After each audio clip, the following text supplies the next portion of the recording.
रामनवमी की आप सबको, देश को बहुत बहुत शुभकामनाएं। ये चुनाव विचारधारा का चुनाव है। एक तरफ आरएसएस और बीजेपी जो संविधान है, लोकतांत्रिक सिस्टम है, उसको खत्म करने की कोशिश कर रही है, और दूसरी तरफ इंडिया गठबंधन, कांग्रेस पार्टी संविधान को, लोकतंत्र को डिफेंड करने की कोशिश कर रही है, उसकी रक्षा कर रही है। चुनाव में दो तीन बड़े मुद्दे हैं। सबसे बड़ा बेरोजगारी, दूसरे नंबर पर महंगाई, भागीदारी।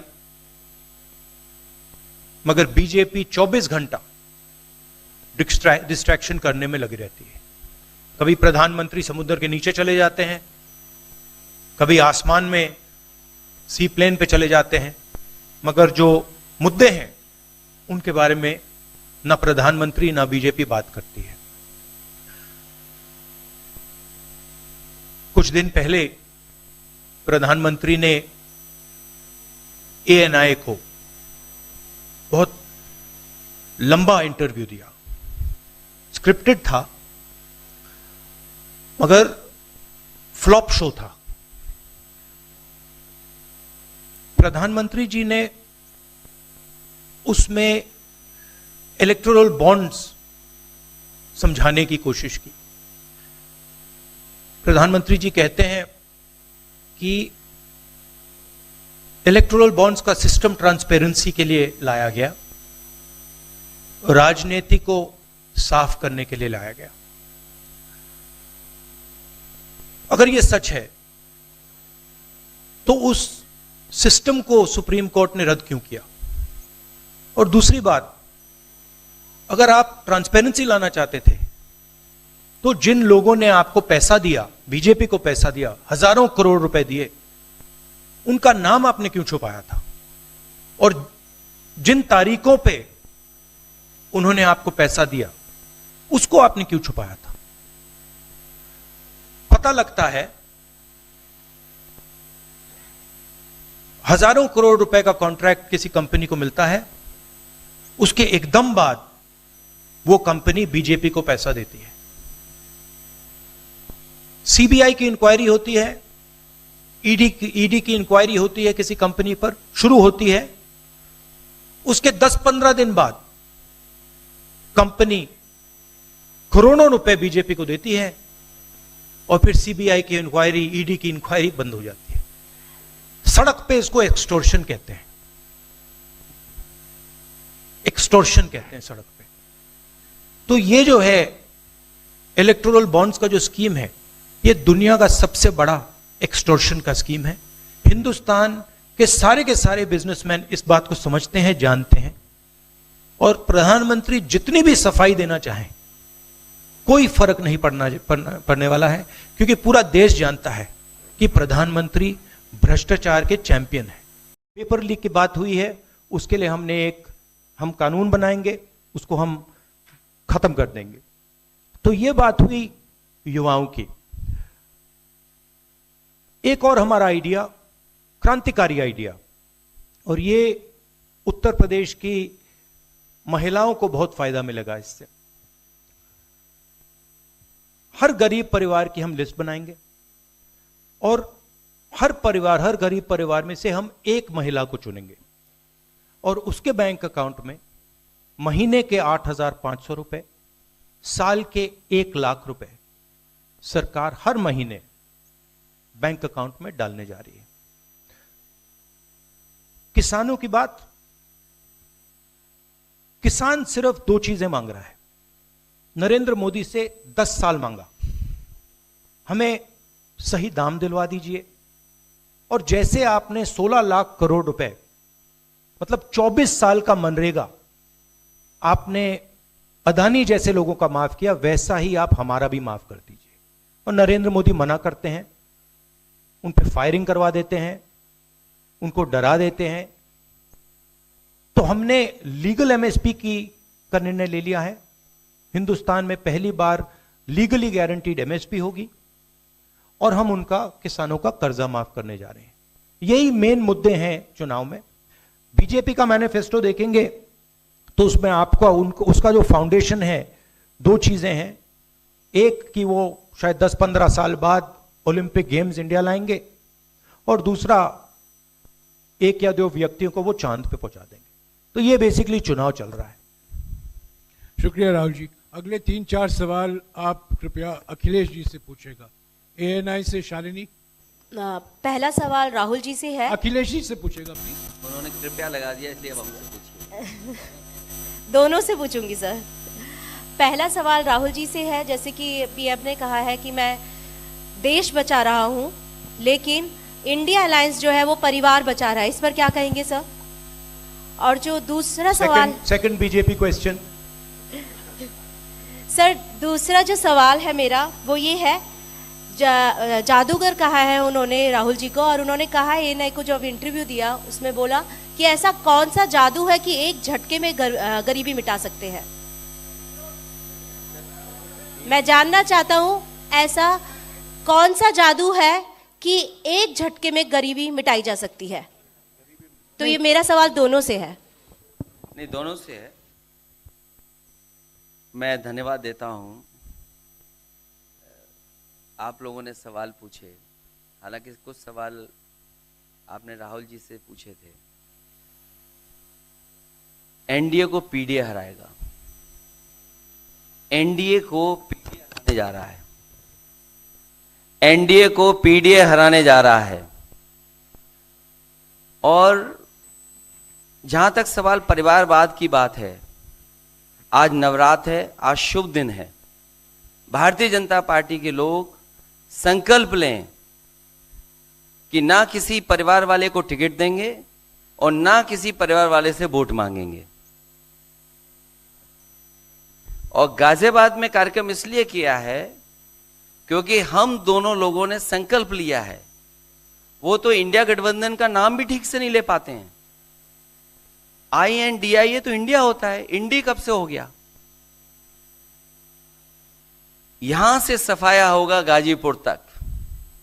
जो 14 में आए थे वो 24 में चले जाएंगे। और यूपी वाले स्वागत भी अच्छा करते हैं। और इस बार तो ढोल नगाड़ा और सब कुछ की तैयारी है। इस बार विदाई भी बहुत शानदार होने जा रही है। आपने जो गरीबी को एक झटके में मिटाने की बात की, देखिए ये कोई नहीं कह रहा है कि गरीबी को एक झटके में मिटाया जाएगा। हम ये कह रहे हैं कि गरीबी को गहरी चोट पहुंचाई जा सकती है और तरीके मैंने आपको बताए हैं। नरेंद्र मोदी जी ने पूरा का पूरा फोकस 22 लोगों पे किया है, 22-25 लोगों पे किया है। आज की सच्चाई है कि 22 लोगों के पास उतना धन है जितना 70 करोड़ लोगों के पास है। गरीबी का यह भी कारण है कि नरेंद्र मोदी जी ने सारा का सारा धन कॉन्सेंट्रेट कर दिया है, 20-25 लोगों को पकड़ा दिया है। मैं जाति जनगणना की बात कर रहा हूं और मैंने ये बात बहुत बार उठाई है। भागीदारी की बात होती है। हिंदुस्तान के किसी भी इंस्टीट्यूशन में आपको ना पिछड़े वर्ग के लोग मिलेंगे, ना दलित मिलेंगे, ना आदिवासी मिलेंगे, ना गरीब जनरल कास्ट के लोग मिलेंगे। मैंने मीडिया के बारे में बात उठाई। मीडिया में आपको बड़े बड़े एंकर्स दिखते हैं। आपको मीडिया की कंपनीज के मालिक की लिस्ट निकालिए, आपको दिख जाएगा कि उधर ना एक पिछड़ा मिलेगा, ना एक दलित मिलेगा, ना एक आदिवासी मिलेगा। तो हम क्रांतिकारी काम करने जा रहे हैं। जाति जनगणना, महिलाओं को गरीब महिलाओं को 1 लाख रुपए, युवाओं को अप्रेंटिसशिप का कानून, अप्रेंटिसशिप का अधिकार, उनके बैंक अकाउंट में 1 लाख रुपए, किसानों को MSP। तो ये सब गरीबों को पैसे देने के तरीके हैं। नरेंद्र मोदी जी ने पिछले 10 साल में गरीबों को कुछ नहीं दिया। तो ये हम करने जा रहे हैं। हाँ रंजीता। अखिलेश जी से। हाँ, अखिलेश जी से ही सवाल है। राहुल जी ने अभी जितनी भी चीजें कही वो तमाम चीजें कांग्रेस के घोषणा पत्र में है। क्या इंडिया गठबंधन का अपना कोई साझा जो है वो मैनिफेस्टो होगा? अखिलेश जी, क्या जो राहुल जी कह रहे हैं क्या वही तमाम चीजें सपा की भी है या सपा कुछ अलग भी घोषणाएं कर रही है चुनाव में? इंडिया गठबंधन नई उम्मीद है, और जैसा कि राहुल जी ने कहा कि उनके मैनिफेस्टो में बहुत सारी चीज़ें हैं जिससे गरीबी दूर की जा सकती है। उसी से जोड़ करके मैं ये कहना चाहता हूँ कि जिस समय हमारा देश का किसान खुशहाल हो जाएगा, जिस दिन देश के किसान को अपनी लाभकारी मूल्य मिलने लगेगा फसल का, और मैं समझता हूँ जितने भी राजनीतिक दल हैं और खासकर जो इंडिया गठबंधन के साथी हैं वो ये बात कह रहे हैं कि हम एमएसपी की गारंटी देंगे या किसानों को लाभकारी मूल्य देंगे, और जिस दिन भारत सरकार किसानों की आय बढ़ा देगी, गरीबी दूर होना शुरू हो जाएगी। और मैं कई मौकों पर कह रहा हूं कि जाति जनगणना भी एक हमारा मुद्दा है। बिना सामाजिक न्याय के, बिना जाति की गैर बराबरी खत्म किए हुए हम अपने समाज को आगे नहीं बढ़ा सकते। और जैसा राहुल जी ने कहा कि खुशहाली के लिए जाति जनगणना जरूरी है, तो जाति जनगणना, सामाजिक न्याय और पीढ़ी की लड़ाई को लेकर के हम चलेंगे। उससे गरीबी भी दूर होगी और मान सम्मान भी मिलेगा। ये जो हमारा मैनिफेस्टो है ये जरूर कांग्रेस पार्टी का मैनिफेस्टो है, मगर इसमें जो आइडियाज हैं वो इंडिया गठबंधन उनकी आइडियोलॉजी के आइडियाज हैं। और अगर समाजवादी पार्टी का कोई सजेशन हो या किसी और भी इंडिया गठबंधन की पार्टी का सजेशन हो, उसको हम सब ऑन बोर्ड करेंगे। तो हमारा मतलब जॉइंटली काम होता है, हम बातचीत करके, कंसल्ट करके काम करते हैं और फ्लेक्सिबिलिटी दिखाते हैं। और हम लोग G20 की तरह नहीं है, केवल 2 का चलता हो, बाकी सब 0 हो।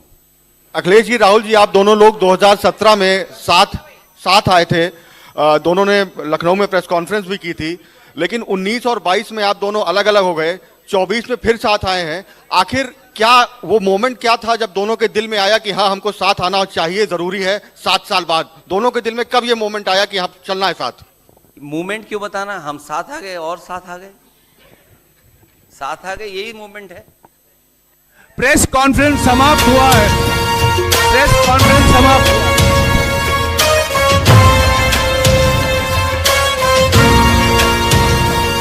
गठबंधन है ये इंडिया का गठबंधन है, गठबंधन है ये इंडिया का गठबंधन है। दिल्ली में प्रवेश की खातिर राहुल और अखिलेश की खातिर संविधान बचाना है तो वोट करो इस देश की खातिर। उम्मीद किसानों की इनसे, मजदूरों की आस यही है, देश बदलना है इनको ही, बहनों का विश्वास यही है, जन जन की आवाज यही है। दिल्ली में प्रवेश की खातिर, राहुल और अखिलेश की खातिर, वोट करो इस देश की खातिर।